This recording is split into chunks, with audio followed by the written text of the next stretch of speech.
أخيرًا وصلنا لشهر 2 بداية النهاية. بُص، أنت خلاص فاضل لك شهرين وتخلّص المنهج، فبجد في شوية حاجات كده لازم تكون عارفهم علشان أنت خلاص يا صاحبي يعني شهرين وزي ما قُلت وهتخلّص المنهج.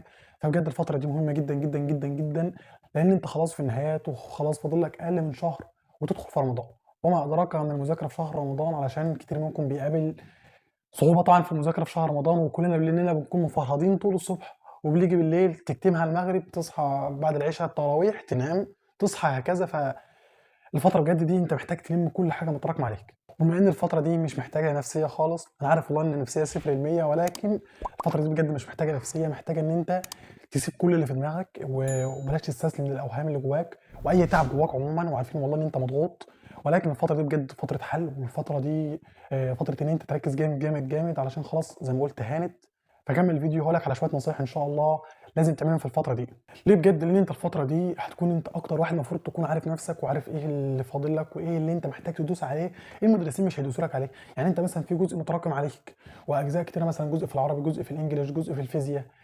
كل الحاجات دي أنت ما تستناش من المدرس وما تستناش تقعد تقول أنا هاجيبها في المراجعة، طب المستر بتاعي هيجيبها لي في المراجعة والكلام ده. أنت بجد لازم تحدد من دلوقتي وقت كده معين، لأن أنت ما فيش وقت. حتة إن أنت تقعد تقول لي بقى إيه أنا ما فيش وقت ومش فاضي، أنت لازم تحدد وقت لنفسك، لأن أنا زي ما قلت أنت خلاص هي دوامة. هتدخل خلاص في أقل من شهر، شهر رمضان. بعد شهر رمضان هتلاقي المدرسين بيخلصوا المنهج، خد خلاص أنت داخل الامتحانات. وهنا مش بخوفك والله، يعني لسه في وقت إن شاء الله والدنيا لسه حلوة، ولكن بنبهك لحاجات معينة أنت لازم تعملها. فإحنا لسه في أول الشهر، اعمل كده جدول لنفسك واكتب بجد من دلوقتي كل حاجة متراكمة عليك، بما إن التراكمات دي مشكلة ومش هتنتهي ولأن هي مشكلة الأزلية عندكم.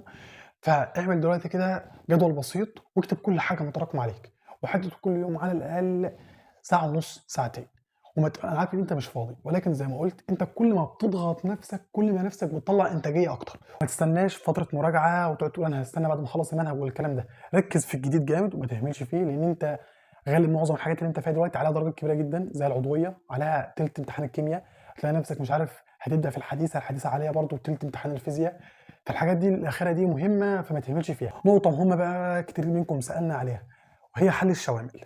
بُص، بالنسبة لحل الشوامل فأنت والله براحتك، ولكن أهم حاجة الفترة دي ما تأثّرش بالمراجعة واللي أنت بتشوفه، لأن الفترة دي كتير منكم بيسيب الجديد يولّع في الجديد اللي بياخده ويقعد بقى مشغول. كتب المراجعة النهائية بتنزل، ريفيو كتاب أم حسن نزل دلوقتي تعالَ نسمعه، أنا هاشوف الكتاب ده هاجيبه، وكل الكلام ده بجد بيشتتك. اركن كل الحاجات دي، أنت لسه ما خلصتش المنهج. عاوز تحل شاومل من دلوقتي وتكون جامد والدنيا حلوة.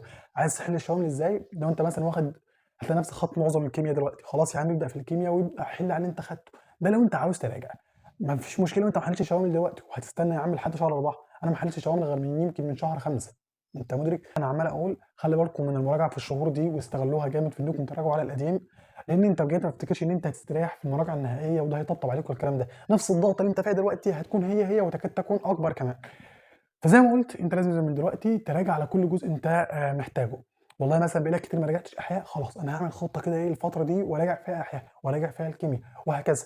وزي ما قُلت برضه الفترة دي بتكون مراجعة جزئية ومراجعة قليل دام خير من كثير منقطع، اللي أنت لو مشيت بيها في حياتك هتكسب دنيا وآخرة. فبالله عليك امشي بالحاجة دي كده كل يوم جزء صغير من المراجعة. يعني مثلًا أنت دلوقتي بدأت مناعة في الأحياء، جيب معاها الدعامة والحركة. قبل ما تبدأ يا عم المناعة كده إيه، هتاخد المناعة دي مثلًا على الشهر ده كله، خلاص أنا في الشهر ده هاراجع الدعامة والحركة، هاراجع الهرمونات، هاراجع التكاثر. تبدأ هتلاقي نفسك بتفتكر كل اللي فات وما بياخدش منك وقت كبير، وفي نفس الوقت ده هيسهل عليك جدًا، جدًا المراجعة النهائية. حاجة مهمة بقى بجد ما تخليش الدروس تتحكم فيك، وهي الحاجة دي أنت لازم تكون مدركها. يعني إيه؟ يعني بجد ما تخليش الدروس تكون مصدر إنها تخليك تراكم. يعني في منكم دلوقتي بيقول أنا لو هاخد بس أسبوعين أجازة، لو هاخد بس 10 أيام أجازة، هالم فيها المتراكم وأعمل كل حاجة.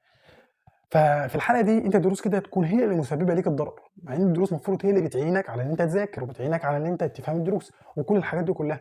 فما تخليش الدروس تكون مصدر عائق ليك، ما تكونش أنت تايه بين المدرسين، بين الشامل بتاع ده والشامل بتاع ده، وأنا عاوز أجيب درجة دي والكلام ده. ما تنساش الهدف الأسمى والهدف الأكبر، أنت داخل ثانوية عامة ليه؟ وإن أنت بدأت من أول يوم إن أنت عاوز تدخل تعمل اللي عليك، تدخل امتحاناتك إن شاء الله مطمن. فأنت محتاج الحاجة دي كده. ما تخليش الدروس تخبطك من دلوقتي. أنا والله زي ما قلت لكم من أول ما حسيت إن أنا الدروس هتخبط فيها كنت باخد أجازة. مش باخد اجازه هنا، انا باعمل في الدروس. قصدي في دروس معينه مثلا انا محتاج اغيب الحصه دي، الكلام ده بعد ما خلصت منهج مش دلوقتي. ولكن بقول لك افهمها من دلوقتي وحاول توازن كده بين الحاجات دي. فكنت باجي مثلا انا والله محتاج ان الحصه دي ان انا هاخدها النهارده اجازه علشان هعمل كذا فيها. كنت بقارن بين الجميل والاجمل. الجميل طبعا والافضل ان انا اروح الدرس، وممكن لان انا ممكن ربما هستفيد، ولكن الاجمل واللي كان افضل ليا ان انا كنت اقعد في البيت عشان في جزء معين انا محدده لنفسي، فانا الجزء ده هجيبه وهستفيد بيه. وهكذا بجد طبق القاعده دي في الفتره دي كده، ومش بقول لك غير 100 دروس، انا بقول لك ما تخليش الدروس تخبطك كده، ولازم تكون انت محدد وقتك وشايف الدنيا كلها حواليك. حاجه اخيره استكمالا اللي انا قلته، بلاش بجد تقعد تتوه بين حته الكتب المراجعه النهائيه ولا لا. كنت قلت لكم عن اهم الكتب المراجعه النهائيه، وقلت لكم افضلها ورتبتها لكم من حيث الافضل 4 كتب كذا وكذا وكذا وكذا. انت حابب تجيب اول 2، حابب تجيب كذا، وده مثلا افضل 4 كتب، فكنت بقول لكم كده في الفيديو اللي فات. فانت استغل الفتره دي في ان انت تراجع وتستفيد بالكتب المراجعه النهائيه اذا كنت انت جبت او لسه. جيبها كده كده، الكتب المراجعه النهائيه بيبقى معظمها حل جزئي. انت خلاص الفصل اللي تراجعه حل عليه في كتاب المراجعه. ومعلش حافظ على نفسيتك، الفتره دي هانت والدنيا قربت تنتهي.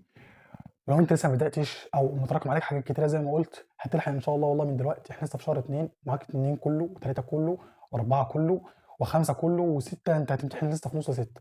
فلو ما بداتش تبدا من دلوقتي، وبلاش تقعد تكون متخبط كده وتقعد تقول بعد شهرين انا لسه هبدا والكلام ده.